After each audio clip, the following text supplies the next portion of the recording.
Exercise 1.4, question number 1. Find the union of each of the following pair of sets. अब union क्या होता है? कोई भी अगर दो सेट्स हैं तो उनको कंबाइन कर कर उनके सारे एलिमेंट्स को लिस्ट करना, वो यूनियन कहलाता है, जिसमें एलिमेंट्स रिपीट ना हो। तो फॉर एग्जांपल पहले ही क्वेश्चन को देख लेते हैं कि x is 135 and y is 123। तो इसके यूनियन, क्योंकि x और y दो सेट्स हैं, इनके यूनियन को हम डिनोट करते हैं u से, x u y।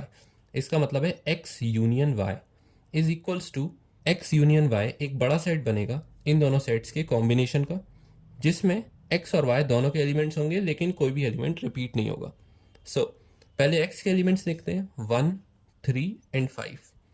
उसके बाद y के एलिमेंट, अब y में 1 है, यहाँ पे भी ऑलरेडी 1 है तो उसे रिपीट नहीं करेंगे। y में 2 है, यहाँ 2 नहीं है तो उसे लिख देंगे। y में 3 है, यहाँ पे भी 3 है तो उसे नहीं लिखेंगे। तो ये हो जाएगा इन दोनों का कंबाइंड यूनियन। इसे अगर हम अरेंज करके देखें, so 1 2 3 and 5, this is the union of x and y। Second, a and b, इसका भी यूनियन कहलाएगा a union b, which is equals to a e i o u। पहले a के सारे elements a e i o u, then b के elements. अब a तो इसमें ऑलरेडी है, b और c नहीं है तो b और c को हम लिख देंगे। इसको अगर अरेंज करें, सो a b c e i o and u, this is the union of a and b. Third, a is x such that x is a natural number and a multiple of 3। तो पहले इसका roster form लिख लेते हैं। पहले तो x एक natural number है और 3 का मल्टीपल है, तो नेचुरल नंबर 1 से शुरू होते हैं, लेकिन 3 का मल्टीपल है तो ये 3 से शुरू होगा। 3 6 9 12 18 एंड सो ऑन। ये हो गया सेट A। अब set B is x such that x is a natural number less than 6। Natural number 1 से शुरू होते हैं, सो 1 2 3 4 एंड 5। क्योंकि 6 से छोटा है तो 6 इंक्लूडेड नहीं होगा, इसका मतलब ये 5 तक होगा। ये एक फाइनाइट सेट है और A एक इनफाइनाइट सेट है, तो इन दोनों का यूनियन भी इनफाइनाइट होगा, क्योंकि जो बड़ा सेट है उसके एलिमेंट्स ज़्यादा हैं। इन दोनों के कंबाइंड एलिमेंट्स में इनफाइनाइट एलिमेंट्स होंगे। सो इनका अगर हम यूनियन देखें तो ये हो जाएगा A union B, which is equals to 1 2 3 4 and 5।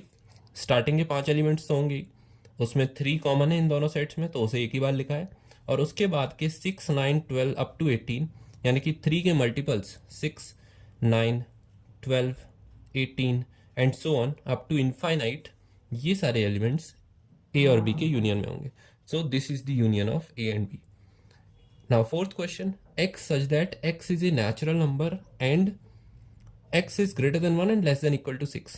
तो फिर से x नेचुरल नंबर है तो 1 से शुरू होगा, लेकिन यहाँ पर x 1 से बड़ा है तो फर्स्ट नंबर होगा इसमें 2 2 3 4 5 एंड 6, क्योंकि 6 से छोटा या बराबर है। और B में x such that x is a natural number and x is greater then 6 and less then 10, तो ये हो जाएगा 6 से बड़ा है तो 7 8 एंड 9, और 10 से छोटा है। अब इन दोनों सेट्स की यूनियन को अगर हम करें तो A union B would be equal to 2 3 4 5 6 7 8 and 9। क्योंकि इन दोनों सेट्स में एक भी एलिमेंट कॉमन नहीं था तो मैंने पहले A के एलिमेंट्स को लिख दिया, फिर B के एलिमेंट्स को लिख दिया, तो this is the union of A and B। In fifth we have A is 1 2 3 and B is 5। अब 5 एक एम्प्टी सेट है तो इसे मैं ऐसे लिख सकता हूँ कि इसमें कोई भी एलिमेंट नहीं है, ये खाली बस कर्ली ब्रेसेस के अंदर कुछ नहीं है। तो इन दोनों सेट्स का यूनियन क्या होगा, जितने एलिमेंट्स A में है, तो ये हो जाएगा A union B is equals to 1 2 and 3। और इस वाले क्वेश्चन से हमें एक प्रॉपर्टी पता चलती है कि अगर कोई भी सेट हो A, उसका अगर हम यूनियन लें 5 के साथ तो आंसर A ही आएगा, क्योंकि ये सेट A ही है। तो ये वाली प्रॉपर्टी हमें आगे कुछ क्वेश्चंस को सॉल्व करने में काम आएगी। So these all are the answers of the given questions.